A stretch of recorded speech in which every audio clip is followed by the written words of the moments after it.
Halo teman-teman, apa kabar? Kali ini kita akan membahas satu saham yang bergerak di sektor pertambangan batu bara ya. Dan di sini komoditas batu bara ini cukup unik ya, karena selama pandemi kan kita tahu kegiatan ekonomi berkurang dan kali ini mulai kelihatan nih ya, di sekitar kita juga bahwa roda perekonomian juga sudah mulai berputar dan ini tentu akan menjadi katalis bagi perusahaan-perusahaan yang bergerak di komoditas, terutama di sini Adaro Energi ya, yang bergerak di komoditas batu bara. Nah, bagaimana sih performa Adaro Energi selama tahun 2020? Karena laporan keuangannya sudah keluar ya, laporan tahunannya, dan bagaimana strategi investasi yang bisa dikembangkan di tahun 2021 ini? Sebelumnya, teman-teman bisa subscribe dulu karena kita akan bahas banyak saham lainnya dengan laporan-laporan keuangan yang baru keluar. Untuk saham-saham lainnya, kita akan bahas juga fundamental analisis dan strategi-strateginya. Karena itu, jangan lupa subscribe dan kita langsung masuk saja ke analisa yang pertama, yaitu analisa growth-nya ya. Pertama, kalau kita lihat nih dari total asetnya, kita bisa lihat bahwa trennya meningkat dari tahun ke tahun, kecuali tahun 2019 ke 2020. Nilainya itu turun, dan total aset itu kan sama dengan total ekuitas tambah total debt ya. Di sini total ekuitasnya sebenarnya stabil, yang turun justru total debt-nya. Jadi perusahaan melakukan pembayaran utang gitu ya di tahun 2020 sehingga jumlah utangnya berkurang. Nah, ini yang harus kita perhatikan kalau utang sudah dibayarkan seperti ini, apakah kita memiliki perusahaan ini memiliki cash yang baik. Nah, itu nanti kita akan lihat di belakang. Namun ya, kalau melihat performa seperti ini ya, ekspektasi suatu investor, saya misalnya, tentu adalah peningkatan total aset ya, aset yang terus bertumbuh, dan ini terjadi penurunan di sini. Jadi saya akan memberikan lampu merah di sini. Dan ini summary-nya. Nah, alasan aset berkurang ada macam-macam, dan yang di sini menurut saya ya membayar pokok utang di sini ya. Lanjut. Kemudian kalau kita lihat dari total utang yang dimiliki, di sini total utangnya tadi menurun. Nah, penurunan ini akibat long term debt atau utang jangka panjang yang juga menurun. Dan penurunan utang jangka panjang sebenarnya cukup menarik karena utang jangka panjang ini kan memiliki beban bunga ya, yang harus dibayarkan oleh perusahaan dari tahun ke tahun. Dengan jumlah utang jangka panjang yang menurun, perusahaan akan mengalami penurunan beban bunga dan akan membantu perusahaan untuk memiliki keuntungan yang lebih besar. Jadi ini cukup menarik bagi saya karena long term debt-nya juga menurun. Saya akan memberikan lampu hijau untuk ini. Di sini kita akan lihat summary-nya. Lanjut. Kemudian untuk debt to equity ratio, rasio utang terhadap ekuitasnya, kalau kita lihat di sini angkanya stabil ya, di antara 0,6 sampai 0,8-an. Dan di sini kalau kita lihat semuanya di bawah 1. Saya lebih prefer untuk saham-saham memiliki debt to equity ratio di bawah nilai 1. Karena tidak terlalu, resikonya tidak terlalu tinggi, jadi ini cukup menarik bagi saya. Sedangkan untuk long term debt-nya, seperti yang tadi kita sudah lihat bahwa nilainya berkurang. Dan di sini nilainya juga cukup rendah dibandingkan total asetnya. Jadi ini juga suatu pertanda yang menarik bagi saya. Jadi saya bisa kasih lampu hijau untuk performa ini, dan ini sedikit summary-nya. Lanjut. Kemudian dari cash ratio. Nah, ini yang tadi kita bilang, ketika perusahaan membayar utang, apakah perusahaan sebenarnya memiliki uang kas yang cukup baik ya. Dan kalau kita lihat di sini benchmarknya di 100, semuanya di atas 100%. Artinya perusahaan bisa membayarkan kewajiban jangka pendeknya dengan uang kas yang dimiliki.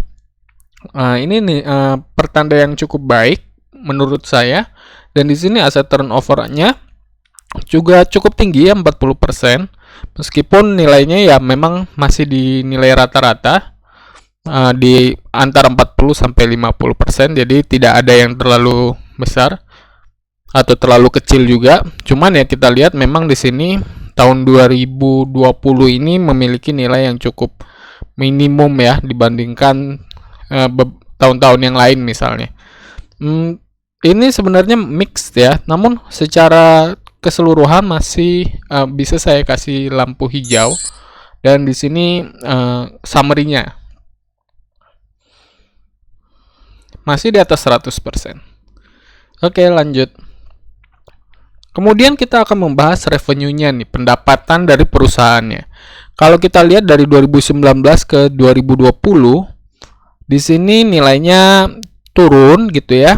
Dan kalau kita lihat ini kan turun dari 48 T ke 35. Dan nilai 35 ini ada di sekitaran di tahun 2016-an ke 2017 ya. Jadi ini sekitar mundur 4 atau 3 tahun yang lalu revenue-nya. Jadi ini bukan hal yang ini membuat hal yang membuat saya sebagai investor mungkin agak sedikit tidak nyaman. Namun ya kita bisa lihat sendiri ya bahwa ada berbagai faktor yang bisa menyebabkan pendapatan menurun. Misalnya kebutuhan masyarakat yang turun gitu ya. Dalam hal ini menurut saya mungkin memang terjadi penurunan kebutuhan masyarakat gitu ya dengan komoditasnya batu bara, sedangkan kegiatan ekonomi di tahun 2020 bukanlah meningkat ya secara global. Jadi itu bisa jadi pertimbangan. Next. Kemudian untuk net profitnya, kalau kita lihat net profitnya dari 2019 Desember ke 2020 juga turun. Ini hal yang cukup wajar ya kalau misalnya memang pendapatannya juga turun.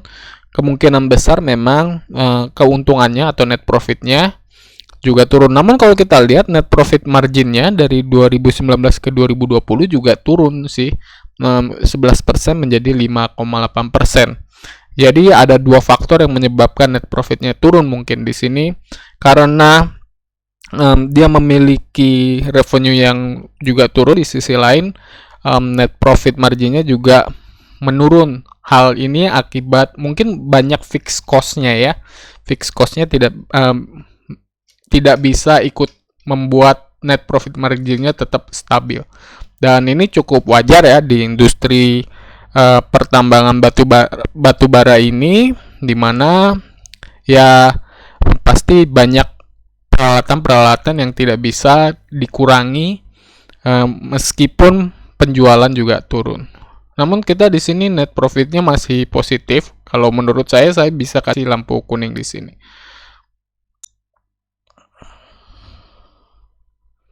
Lanjut ya.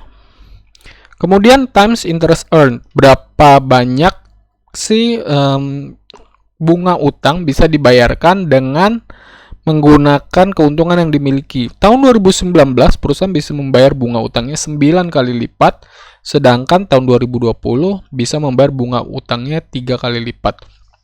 Nilai yang amannya ya jelas lebih besar dari 1 ya.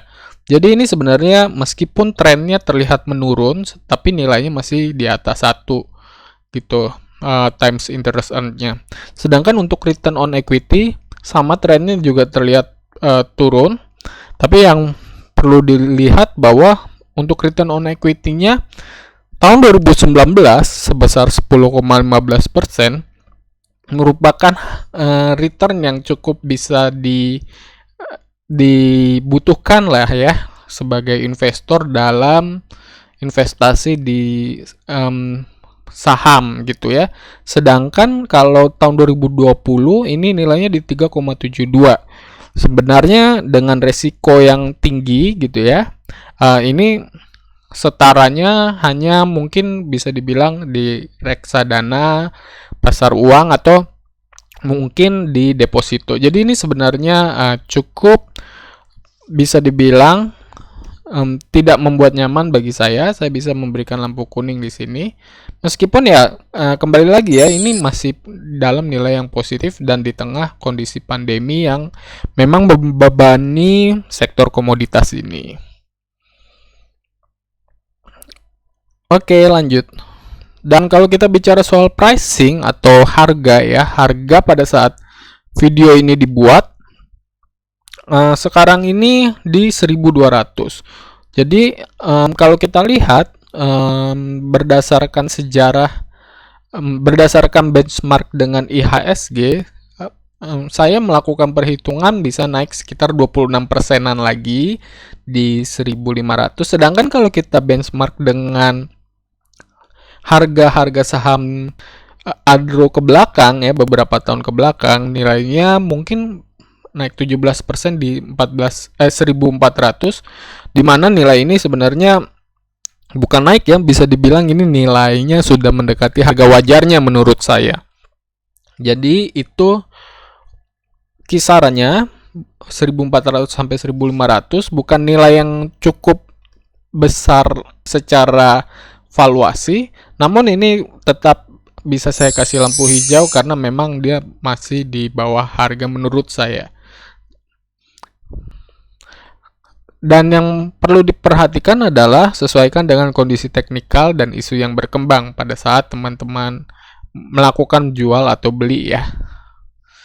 Oke, berikutnya sebelum masuk ke strateginya, kita akan melakukan summary atau kesimpulannya ya, rangkumannya. Di sini growing asset, apakah asetnya bertumbuh?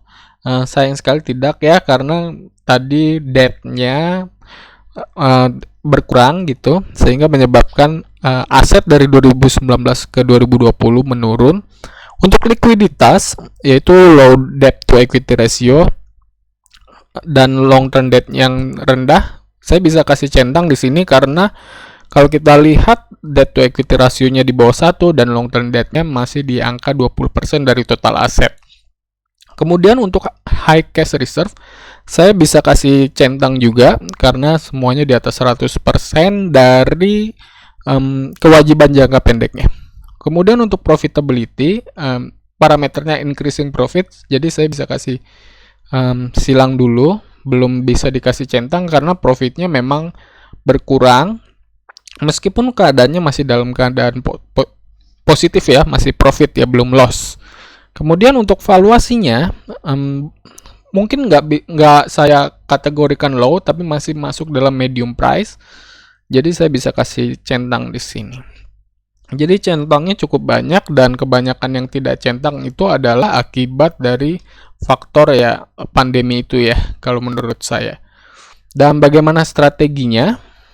Kita lihat dulu dari berbagai faktor. Kelebihan dari perusahaan ini adalah menurut saya sehat secara fundamental ya.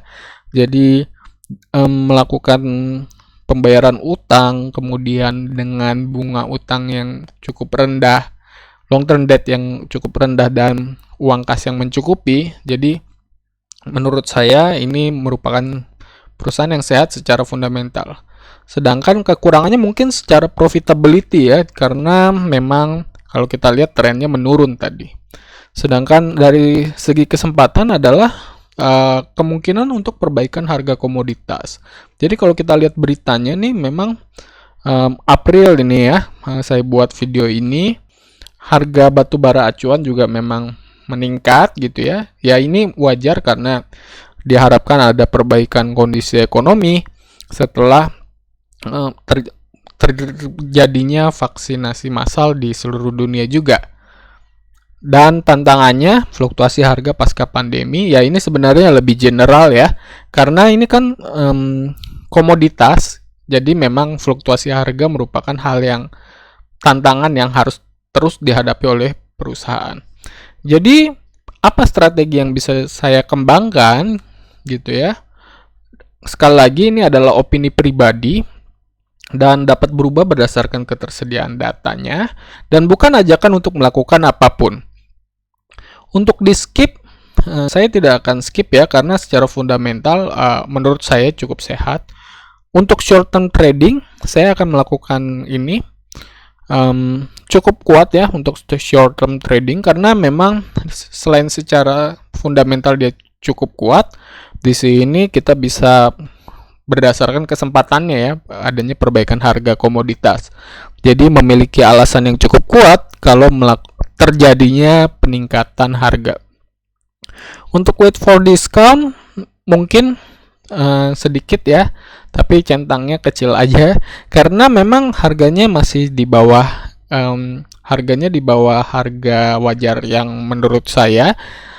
Namun harganya itu dengan adanya katalis ini mungkin bisa jadi ketika wait for discount malah ketinggalan kereta. Jadi ini harus kembali lagi disesuaikan dengan strategi teknikal masing-masing. Kemudian medium term hold, saya juga bisa kasih medium term hold karena memang ya ini balik lagi untuk saat ini secara fundamental dan secara kesempatan ada, namun ya kita harus lihat laporan keuangan di semester triwulan pertama tahun 2021 ini ya. Kemudian untuk return investing saya belum bisa centangkan karena memang return on equity-nya memiliki tren penurunan ya. Jadi kita harus lihat lagi untuk laporan keuangan berikutnya juga. Dan untuk capital gain saya juga belum bisa kasih centang karena harganya menurut perhitungan saya adalah mendekati harga wajar. Jadi untuk capital gain-nya tipis-tipis kalau menurut saya ya. Itu tergantung lagi apakah nanti ada perubahan di sini ya kan, perbaikan harga komoditas atau di sini upaya-upaya perusahaan dalam menangani penurunan profitabilitas tadi gitu ya. Kembali lagi itu tergantung perubahan ketersediaan data. Jadi itu sedikit review dari saham Adro. Teman-teman silakan sesuaikan dengan strategi masing-masing. Dan ini bukan ajakan untuk melakukan apapun, oke? Dan kalau teman-teman mau tahu tentang saham-saham lainnya gitu ya, teman-teman bisa tulis di kolom komentar. Dan jangan lupa untuk subscribe, karena kita akan bahas saham-saham lainnya di video-video berikutnya, oke? Saya Irianto Petrus Binsardo, sampai jumpa di video-video berikutnya.